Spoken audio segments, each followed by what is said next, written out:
Have you ever stopped for just one moment and truly asked yourself, what happened after Adam and Eve were cast out of the garden? Most of us know the Sunday school version, the serpent, the fruit, the shame, the exile. But what if that exile was not the end of their story? What if Eden was only the prologue to a battle so fierce, so cosmic, that it has never stopped raging, not for a single day, even now in our world? For centuries, whispers of this lost chapter have drifted through time, whispers of a book so ancient, so dangerous to the powers of the earth, that it was sealed away, buried in tombs, struck from the official Bible, and hidden from your eyes. A book guarded in the mountains of Ethiopia, written in the sacred language of Gez, preserved by black hands while empires rose and fell. And in its pages, a revelation, not just of what happened to Adam and Eve after Eden, but of the war they were thrown into, a war between obedience and rebellion, light and darkness, heaven and the fallen. And here's the truth: the very forces that hunted them are still hunting us. Stay with me, because before this video is over, I will show you the one prophecy that ties Eden, the Watchers, and the end of the world together. And once you see it, you will never read history the same way again. So right now, before we go any further, I want you to do something simple. Drop this in the comments. I will rise from the cave. Let the world know you are awake. And if you believe the truth should no longer be hidden, like this video, subscribe to this channel, and share it with someone who needs to hear it. This is not just a story. This is your story.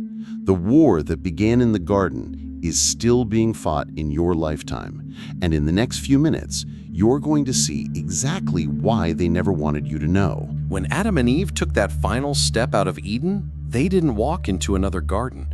They didn't find a meadow or a river or a safe place to start over.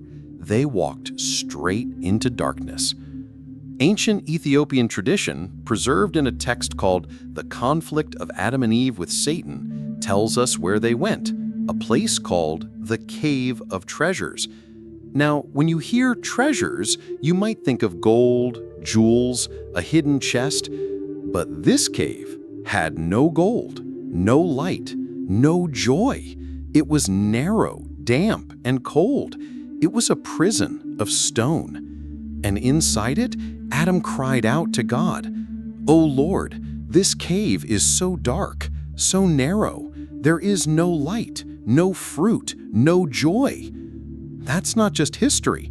That's a picture of what it feels like when you lose the presence of God, when you're cut off from the warmth you once knew. For Adam and Eve, the cave was the first wilderness, the first ghetto, the first test of survival without divine covering.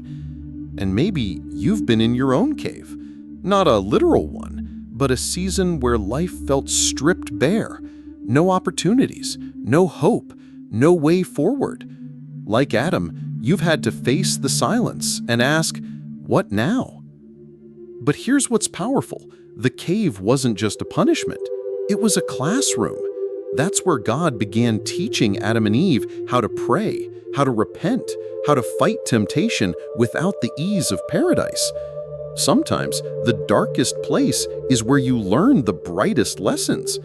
So if you're in a cave right now, remember this: it might be where you're refined, not where you're left behind. But the enemy didn't stop at darkness. No, in that cave, he planned his next move. And it wouldn't come as a snake this time. It would come dressed in beauty, in charm, in promises that sounded too good to be true. Because what happened next would change the bloodlines of humanity forever. In that cave, the days turned into seasons, and Adam and Eve began to rebuild their lives. They had children, Cain, the firstborn, and Abel, his younger brother. But here's where the story takes a turn most people have never heard. According to The Conflict of Adam and Eve and the Book of Jubilees, each son had a twin sister. Cain's twin was Lulua, known for her beauty. Abel's twin was Achleah, gentle and favored by God. And God gave a clear command: Cain would marry Achleah, and Abel would marry Luluah. It wasn't about romance or preference. It was about preserving a pure and righteous bloodline. But Cain didn't want God's way. He wanted his own way. He wanted Luluah for himself. And that desire, that refusal to submit, planted the seed for the first murder in human history. Cain wasn't just jealous of Abel's favor with God. He was jealous of his destiny, his love, his place in the story. And isn't that still true today? Sometimes it's not what people have that makes others bitter. It's the fear that they were chosen for something you think should have been yours. Jealousy twists the heart. It turns brother against brother, friend against friend, family against family. After Abel's death, God raised up another son, Seth, to carry the righteous line. For generations, Seth's descendants lived set apart on Mount Hermon, walking in holiness. But temptation has a way of finding even the high places. Down below lived the descendants of Cain, now skilled in music, dance, and seductive beauty. And little by little, the sons of God left the mountain to be with the daughters of Cain. It sounds like just a love story, but it was the opening of a spiritual floodgate. This union would give birth to something the earth had never seen before: giants, warriors, the Nephilim, and their arrival would force heaven itself to act. The union between the sons of God and the daughters of Cain wasn't just a scandal, it was a breaking point. Scripture in Genesis 6 tells us that the sons of God saw the daughters of men, that they were fair, and they took them wives of all which they chose. But the Ethiopian book of Enoch pulls back the curtain and shows us what really happened. 200 angels, called the Watchers, were sent to observe humanity. They were meant to guide and protect, but something in them changed. Their leader, Samyaza, feared he would be the only one to fall if he acted alone, so he bound them together with an oath, a promise to cross a line they were never meant to cross. And they did. They took human wives. They fathered giants, the Nephilim, beings of immense size and strength, but with hearts bent toward violence. And that was only the beginning. These angels taught their human partners secrets from heaven itself. Azazel showed men how to make swords, shields, and armor, tools that would turn disputes into bloodshed. Semjazah taught enchantments and spells. Kokabel taught the movements of the stars for divination. Others revealed how to work precious metals, how to mix potions, even how to use beauty to seduce and control. It sounds ancient, but the pattern is familiar, isn't it? Even today, humanity rushes to embrace new powers without asking where they lead. AI that mimics consciousness, technology that edits DNA, weapons that can wipe out entire cities. Knowledge is powerful, but in the wrong hands, it can destroy more than it creates. That's the lesson of the Watchers. Not every gift is meant to be taken. Not every open door should be walked through. Sometimes the most dangerous thing is not what we don't know, but what we're not ready to handle. And in the days of Enoch, the world wasn't ready. Violence filled the earth. Blood cried out from the ground. The corruption was so deep that heaven could not stand by any longer.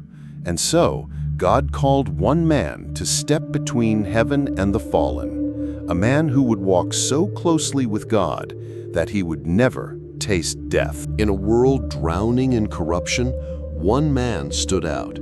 His name was Enoch. Genesis 5:24 tells us, "And Enoch walked with God, and he was not, for God took him." It's a short verse, but it hides an incredible truth. Enoch didn't die. He didn't taste death at all. One moment he was here, the next he was gone, taken into the presence of God. But the Ethiopian Book of Enoch fills in what happened in between. Enoch was not just a righteous man, he was a messenger, a scribe of heaven. God lifted him beyond the stars, through realms of light and angelic dominions, until he stood before the throne itself. And there, Enoch was given a mission no human had ever carried: deliver judgment to the watchers. Imagine that, standing before beings of immense power, fallen angels who once walked the courts of heaven, and telling them their time was over. That's exactly what Enoch did. In 1 Enoch 15, God's words to the watchers are clear. Their offspring, the Nephilim, would perish. The watchers themselves would be bound in chains beneath the earth until the final judgment. And here's the part that still shakes me. Enoch didn't just bring a message of wrath. He brought a message of order. He reminded heaven and earth that divine boundaries matter, that there is a difference between what is possible and what is permitted. We face that same challenge today. We might not be confronting giants, but we do face giants of another kind. Systems that seem too big to fight, temptations that feel impossible to resist, powers that promise progress but lead to destruction. And like Enoch, we are called to stand in truth even when it means standing alone. Ethiopia never forgot Enoch. His story was copied in Ge'ez by black monks in mountain monasteries, guarded through centuries of war and colonization. They knew this was more than history. It was identity, prophecy, and warning. But Enoch's visions didn't end with the watchers. They reached forward, far beyond his own time, to the final battle between good and evil, a vision of a Messiah returning in power, the fall of Babylon, and a new world made whole. Enoch's visions reached far beyond his own time, all the way to the end of the age. In the book of Revelation, the Apostle John, exiled on the rocky island of Patmos, describes a figure unlike any Sunday school painting you've ever seen. His head and his hairs were white like wool, and his feet like unto fine brass, as if they burned in a furnace. His eyes blazed like fire, his voice roared like many waters. This was not a pale, soft image. This was a warrior king, a black Messiah radiant with power and justice. John saw him break 7 seals that unleashed events shaking heaven and earth, the 4 horsemen riding out, conquest, war, famine, and death. Trumpets sounded, and disasters fell on land, sea, and sky. Yet even in judgment, there was mercy, a sealing of 144,000, a remnant set apart for God's purposes. And then came Babylon the Great, described not just as a city, but as a spirit, a global system dressed in luxury, dripping with power, but drunk on the blood of the innocent. Babylon has worn many faces: ancient empires, colonial powers, modern systems of greed and oppression. It thrives wherever truth is sold for profit, wherever the weak are crushed to lift the strong. We see Babylon's reflection even now in economies built on exploitation, in leaders who prize power over people, in a culture that rewards pride over humility. And Revelation tells us plainly, Babylon will fall. No matter how rich, how strong, how untouchable it seems, its end is already written. Here's the lesson. You cannot build your life on Babylon's foundation and expect it to stand. Sooner or later, the system you trust will crumble. Only what is built on truth and righteousness will last. John's vision ends not in ruin, but in renewal. A new heaven, a new earth, the new Jerusalem shining like a bride. No more tears, no more death, no more night. For the first time since Eden, humanity at peace with God. That's the promise, but it's also the choice. Because Revelation isn't just about what's coming, it's about who you'll be when it comes. Will you cling to Babylon or walk toward New Jerusalem? If this truth stirred something in your spirit, drop in the comments, "The truth is rising." Like this video, share it with someone who needs to hear it, and subscribe so you don't miss what's next. The pages they tried to tear from history are opening again, and the story is far from over.